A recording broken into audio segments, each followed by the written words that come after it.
Hey guys, so today's video is going to be a bit different, right? We're not going to do any coding. Instead, I want to share my new workflow with you that I've been developing over the past few weeks. But before we dive into that, I want to talk with you about a topic which I think is pretty important, which is AI assistant programming will make you dumb. Now, for those of you who don't want to hear me ramble about why you should still learn how to code properly, although you're using AI, you can just skip to the workflow part of the video. I will link the timestamps down below. But for those of you who want to listen, let's start. So let's have a look at how traditional learning usually works, right? If maybe you're thinking about learning how to code, or you're already learning it, and usually what you do is, if you already have some kind of coding knowledge, you maybe have an idea for an app, or you just want to solve a coding challenge, and then you would start to sit down, think about the problem, how you could solve it with the tools that you have in your toolbox, and then you would start writing the code from scratch. And maybe you have an idea for a website and you say, okay, how can I code a website? So then you would go ahead and start learn about HTML. And after that, you might think, okay, now I have the elements on the page, but I want to make them look prettier. And then you would start learn about CSS. And after that, you think, okay, now I have a piece of paper with some colorful elements, but I actually want the website to do something. And then you would learn about JavaScript, right?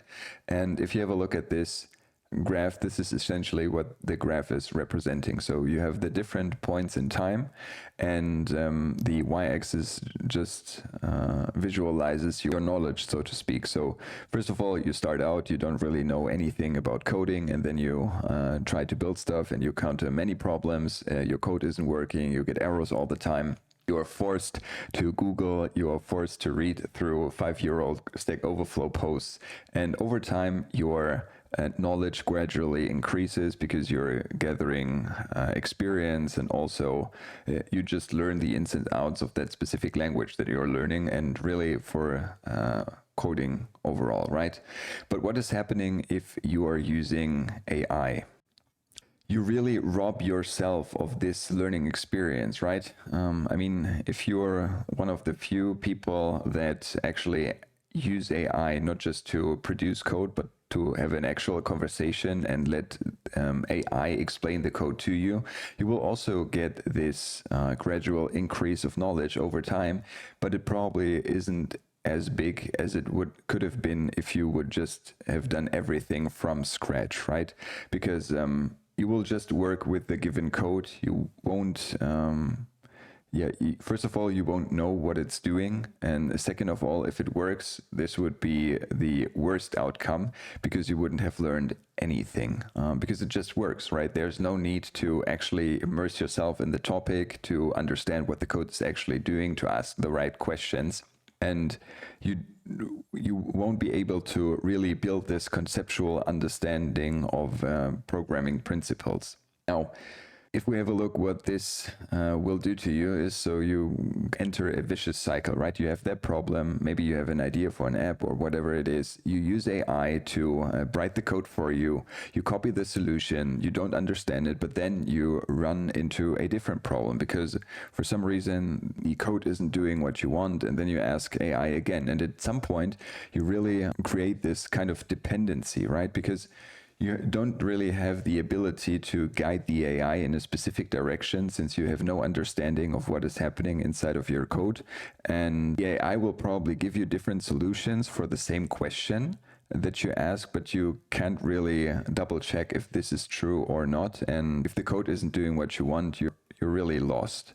So this really transforms you in this kind of AI copycat. You get that instant gratification because you generated the code, and maybe it works, then it provides a quick fix and you don't really have to put in a lot of effort, but you have that lack of understanding because the code becomes that kind of black box. You don't really learn anything, and as a result of that you have diminished or zero skills because you solely rely on AI, and that really stagnates your personal growth. So it bears the question, what can you do about it? First of all, I think, and this is my experience that I've gathered over the past few weeks, because I slowly realized that I am in this position, right? I started out with using AI, and I didn't think I could build the next Facebook in like 10 days, but I definitely thought it would be way easier to use AI to actually build something valuable. But the problem with that is I pretty quickly realized that it isn't as easy as you might think, right? There's so many videos on the internet where people claim they have built a SaaS application in like 20 minutes, but really those people are full of shit, in my opinion. I mean, yeah, they are able to build something, but this is such a small use case. And if you really want to build a SaaS application, maybe similar to Notion or Google Docs or whatever, you won't be able to do it without any technical experience whatsoever, because you have to know about so many different technologies, you have to know about so many different coding principles, and in the current stage of AI can't deliver on that. So you should focus on understanding the problem and task at hand, and before you start coding, or before you start mindlessly coding, I should say, with AI, you should build a strong foundation. Now, for that, as I've said, over the past few weeks, I've been building multiple apps. Not all of them worked properly. Not all of them are full production ready apps. But over the course of these past weeks, I've been able to kind of really hone my workflow that I'm using so that I'm able to produce something pretty quickly and also increase my learning rate a lot. So how does this practical workflow look like?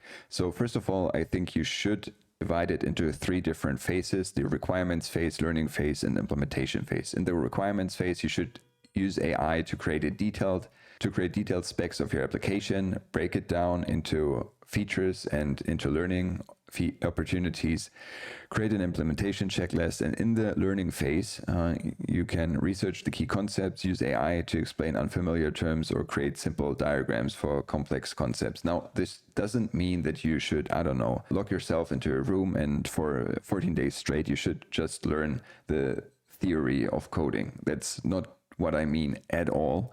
For myself, I learn the best if I, just create something, right? When I do mistakes, when I ask the AI what doesn't work, how I can solve different things. And this is really the idea that you can use inside of your implementation phase. You can let AI help you to create the code, but do it step by step. Don't just tell it, okay, I want to build XYZ app, and then the AI will just create all of the code for you, which is in a single file and doesn't really make sense. You should also use the AI for code review and improvements, and you can definitely do this inside of Cursor by using the Cursor rules files. And I will link to a Cursor rules database down below, so you can definitely check that out. And you also should learn from AI suggestions, but you have to immerse yourself in the code. You have to go through each of the different sections. You have to understand how it works so that you can troubleshoot and debug easier later on, and you really build an asset, you really build a coding asset in terms of knowledge, right? So this is kind of a different representation of what we just talked about. At the core, or at the base, you should know basic programming concepts. And this is not a comprehensive list, just a few that I wanted to list. So you should know about control structures like if, else, or loops. You should know a bit about logic. The coding principle, dry, don't repeat yourself, right? You don't want to have sections inside of your code in different files that basically do the same thing. You should think about how to build your code in a way that it's modular and you can reuse it in different locations. Keep it simple and stupid is another principle, and separation of concerns. So usually if you create components, for example, in a web application, I think sometimes you can't really avoid it, but overall you should write the code in a way that a specific component only solves one problem, right? And isn't doing multiple things. Now, how does this look like in real life then? And for that, we'll head over to Claude, and I will walk you through my prompt and my workflow that I then use to start building apps. Now let's have a look at the prompt. It says, act as a friendly tech mentor who helps beginners build their first apps using AI coding tools. I have an app idea and I want to build it myself with AI assistance. You should guide me through creating a detailed development plan while ensuring all essential technical requirements are included, even those I might not know about yet. First, have a casual conversation to understand my vision, but then automatically include all necessary technical components for a robust MVP. So for the initial understanding, ask simple questions about my app idea, have me walk through user journeys, discuss features I want to include, reference similar apps I know. And this is crucial, right? Because I figured if you wouldn't give the AI this specific advice, maybe it would ask questions too, but those questions would have a technical character, right? And especially if you're a beginner or just starting out, you don't really have that deep technical knowledge so that you understand the technical questions and answer them in a good way, if that makes sense. Then you must proactively include and explain these essential technical components, even if I don't mention them. So first of all, we want to include the state management, and essentially, if you're a beginner, you've probably never heard of state management and what it does. Same goes for the other stuff, right? You just have an app idea and you want to build it as quickly as possible, but you don't really know about all of the moving parts that are involved in building this. So for the state management, the PRD should include how to handle app-wide data, when to use local versus global state, which state management solution fits best, how to structure the state. Then for data management, we should talk about the database structure, data relationships, caching strategy, data validation, error handling. The PRD also should include authentication and security, especially for the user sessions, data protection, API security, and so on. Then we need to think about performance and scalability, the architecture and structure for file organization, API design, code reusability, especially if you want to build a full stack application and not just a demo that you use to, I don't know, funnel people into your paid course by telling them it's so easy to build a SaaS application with AI. But those are the things you have to think about. And really, if you're a beginner, I mean, I can only talk for myself, right? I definitely didn't know about all these things when I started out doing this.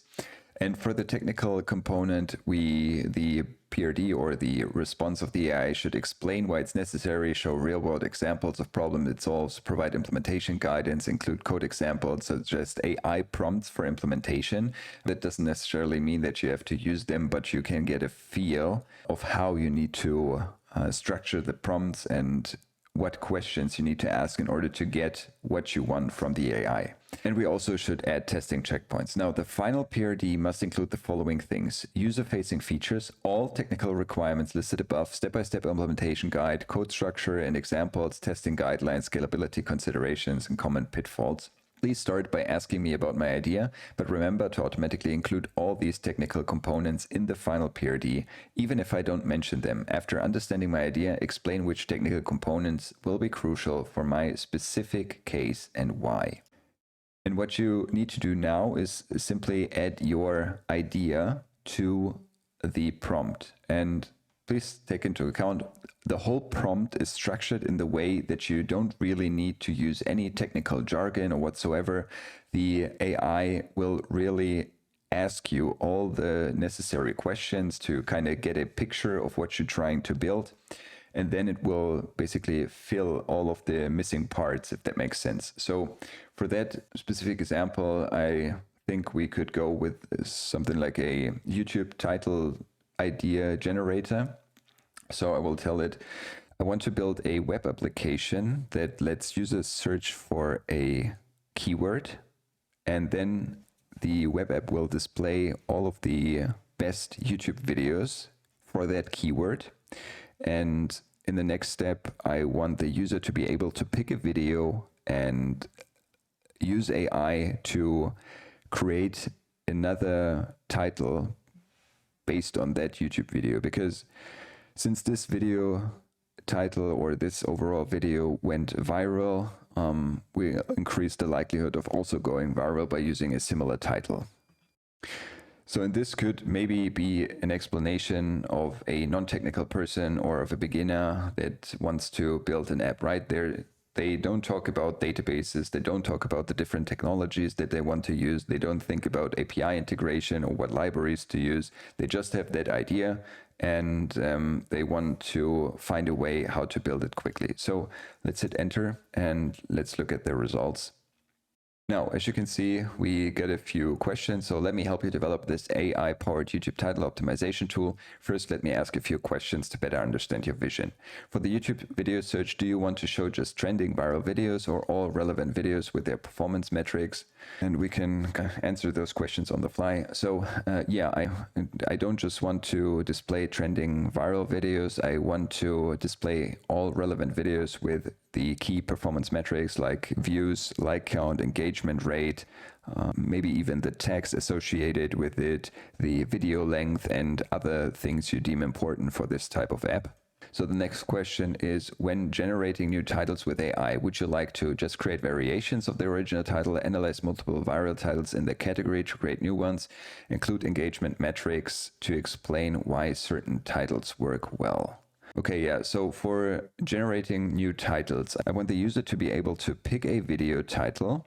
Maybe the AI can then go ahead and analyze the structure of that video title and create similar ones with different words or, well, a different idea, but the overall structure should be similar to that title. And the last question is, do you want users to be able to save their favorite generated titles, track which titles they've used, see performance data, titles they've implemented? Okay, so for the last part, yeah, I definitely want the users to be able to save their favorite titles. I also want them to be able to save their searches for specific keywords, track which titles they've used. Yeah, that should also be a nice touch. And see performance data for titles they've implemented. Yeah, if that would be possible, I mean, first we have to upload the video to be able to display the performance data, right? But other than that, yeah, could definitely be a nice touch. So this sounds like an interesting tool that combines YouTube data analysis with AI generation. Let me know your thoughts on these questions and I can help design a robust system that covers all the technical bases. I'm already thinking about some key technical considerations specific to your case. YouTube API integration and rate limiting, caching search results to avoid repeated API calls, AI model selection for title generation, and historical data storage. Now, you have to think about the questions from a development or from a developer standpoint, right? With that, we tackled many of the areas that we defined above, right? So for example, the first question will also answer something, will help the AI to create, to come up with the different states that we need in our application. So this second part will help us structure the API and the different API calls, how they should work. And the last part really thinks about user authentication, right? If we wouldn't have to store anything in regards to the user, we wouldn't really need any user authentication system or database to store the users. But since we want to give the user the ability to open or to come back to his old searches, we definitely need some kind of user authentication system. Now, usually Claude should ask another follow-up questions, I believe. Yeah, okay. So we'll wait until it's finished and then we'll walk through it step by step. Now, as you can see, it even went ahead and created a basic layout for the app, which is pretty neat, right? So let's have a look at the results. So thanks for the detailed response. This gives me a much clearer picture. Let me break down what I understand about the core functionality. And then we'll craft a comprehensive development plan. Now, as for the core features, we want to search and display. So search YouTube videos by keyword, show comprehensive metrics like likes, views, engagement rate, description, length, etc. Display results in a sortable, filterable format. So probably if we search for something, click search, we will probably have a table or maybe cards appear at the bottom underneath the search bar. Then we want to do title generation. So select a reference video title. AI analyzes title structure and pattern, generate variations, maintaining similar structure, provide multiple options. And for the user features, we want to give the user the option of saving favorite generated titles, saving keyword searches, tracking used titles, and optional performance tracking for implemented titles. Now, as you can see here, we get another follow-up questions regarding user management. Do you want users to be able to use basic search without logging in? Should title generation saving require an account? Yeah, so maybe we can give the user the option of searching for one keyword on the free tier, or just to test the app, if that makes sense. And after that, he is prompted to create an account to have more searches on the free tier, for example. And the second part for the title generation, how many title variations should be generated at once? Yeah, that's also a good question we probably would have thought about. For the title generations, maybe we can give the user the ability to choose between a specific set of, or between a specific number of titles, for example, 10, 25, 50. And I don't need any additional analysis for now, since it's just an MVP. So as you can see, it also gives a first suggestion based on your requirements. Here's my initial technical recommendation for the MVP: front-end framework selection, React with Vite or Vite for fast development, Tailwind CSS, Shadcn for component library. Let me create a sample React component to demonstrate the user interface structure. So this is just the start. Would you like me to dive deeper into any of those aspects? And you also want to pay attention to the suggestions that you get at the bottom, right? Because it gives you some really interesting ideas that you might not have thought about before. So the YouTube API integration and data caching strategy, the AI title generation service architecture, user authentication and data storage, performance optimization. Now you could answer more questions regarding to this. In my case, I will just say, yeah, okay, so I like your suggestion at the end. Since I'm a beginner, I've never really coded an app and I want to use the PRD to develop the MVP myself. Maybe you can also include these points inside of the PRD and give some advice what I can do. As I've said, you really act as a senior developer to lead the way, if that makes sense. So please include those things to the best of your ability. And now we want to hit enter. And now we should get the PRD, as you can see. So let's wait a few more seconds until it's done. And guys, please be aware, this is not a 100% solution, if that makes sense, right? You will probably have to tinker with it a bit, since you won't probably understand all of the different parts of the PRD. So for example, let's just scroll through it a bit. So as you can see, we have a quick explanation of the app. So then we have the user journey. User can try one free search without account. After first search, prompt for account creation, search YouTube videos by keyword, view detailed video metrics, select reference video for title generation, generate 10, 25, 50 title variations, save and manage favorite titles. Now, if we scroll through, you might encounter some words that you don't really understand. So for example, in my case, I didn't really know what React query was. I really didn't know what data persistence was. And for the AI, this PRD is somewhat comprehensive, right? Because it has answered all of the questions it was asked for the different sections. If we scroll up, so you have info for the state management, for data management, authentication, but it's still not really comprehensive, since those are just bullet points, if that makes sense, right? So you maybe need to do a little bit of back and forth, and this is how you kind of iterate your way to the final PRD. But for a first draft, this looks pretty neat. Now, if we head back over here, let's just walk through the PRD and let's see what info it will give you. So we've also already covered the core user journey, and now as for the feature requirements. So we need authentication and user management. We have the free tier where we give the user one search without an account. And then we need email, password, and username to be able to sign up the user. And the user dashboard is showing the search history, save titles, and use titles like we defined earlier in our prompt. As for the search function, we have the search input with keyword, results display, thumbnail, original title, view count, like count, and so on. The title generation, we can select a reference video, we can choose a generation amount, display the generated titles in card format, save bookmark option, and mark titles as used.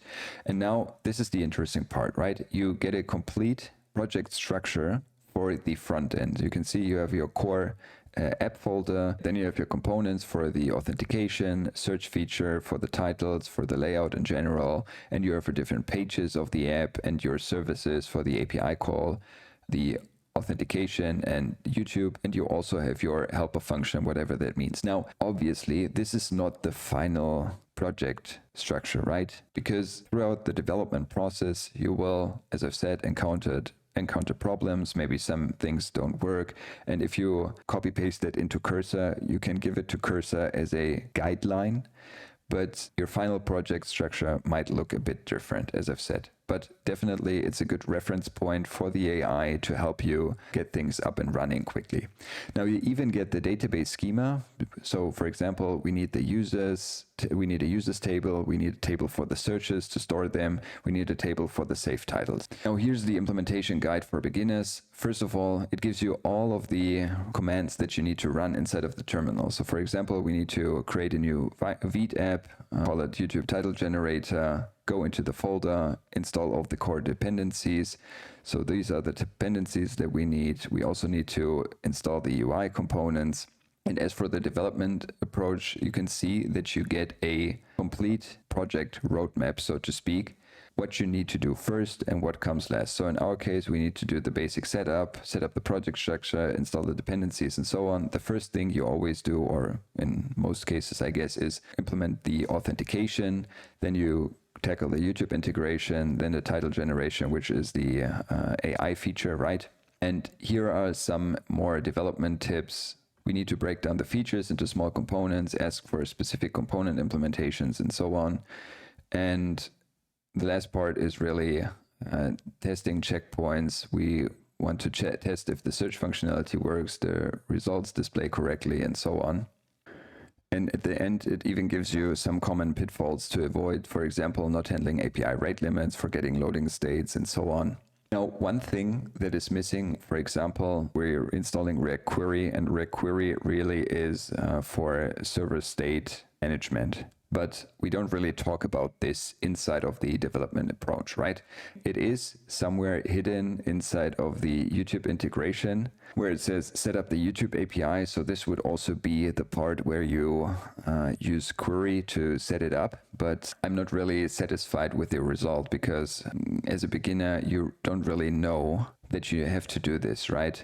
So you could go ahead and ask this question and say, okay, so I can see that we install React Query as a dependency, but throughout the development approach, I can't really see for what we're using it. So could you please elaborate on this a bit more? When do I use query? And could you please add this to the PRD so that I know exactly when and how to implement it? For now, you don't really need to write any code, but you need to enhance the PRD a bit more because I figured at some points it's not comprehensive enough and I don't really know what I need to do in each specific step. And this is really what I meant, guys, right? It's not a 100% solution. You have to go a little bit back and forth until you think it's comprehensive enough so that you understand every single part to a certain extent and you know what you need to do. Of course, you will definitely encounter some issues throughout the development process, but as a first step, you really want to get as detailed as possible with the PRD. And now, as you can see, it basically recreated the part that involves React Query. So the front-end structure stays the same, the database query stays the same. And in 3.3, we talk about the React Query implementation. As you can see, so the specific use case in our app is YouTube search results caching, safe title management. And when to use it is when we're fetching the server data. So we're making the YouTube API called save titles and so on. So what you really want to do, we take the first draft of the PRD, want to copy that, head over to Cursor. You want to create a new project folder, create a file called prd.md, and you want to paste the PRD here. And now, as you can see, the database schema stays the same, the first part stays the same, and you want to copy that specific part. As you can see here, the previous section continues. We want to copy that, head back over to cursor, find the correct position. So in our case, it comes after the database schema. You want to go in here, you want to paste it here, and then you want to save it. You have the second iteration of your PRD. And as I've said, you want to do this for every single part of the PRD that's unclear until you have the final version. And then you can start building the app. So let me quickly change the camera. Now, before this video gets too long, I think it's time to wrap it up. So the point that I really wanted to deliver is it's definitely possible to use AI to create your app idea or to learn coding. First of all, it's definitely not as easy as some people make it appear to be. Okay, don't believe all those claims where people say, I've built a SaaS application in 15 minutes and I can sell it for $10,000 per month. They really can't. And if they say they can, they are full of shit usually. And the second thing is you should really think about how you use AI. If your goal is to build a business around it, you need to think about how to use it properly so that you can really learn something and not just copy paste the code mindlessly. And if you want to learn want to use it to learn coding, it's kind of the same thing, right?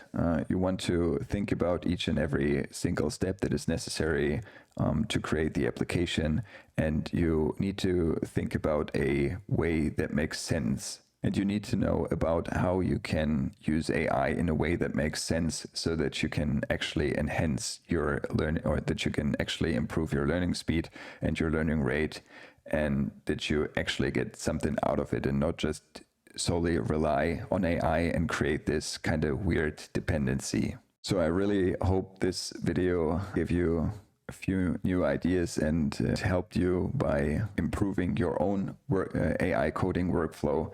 And other than that, I see you in the next video.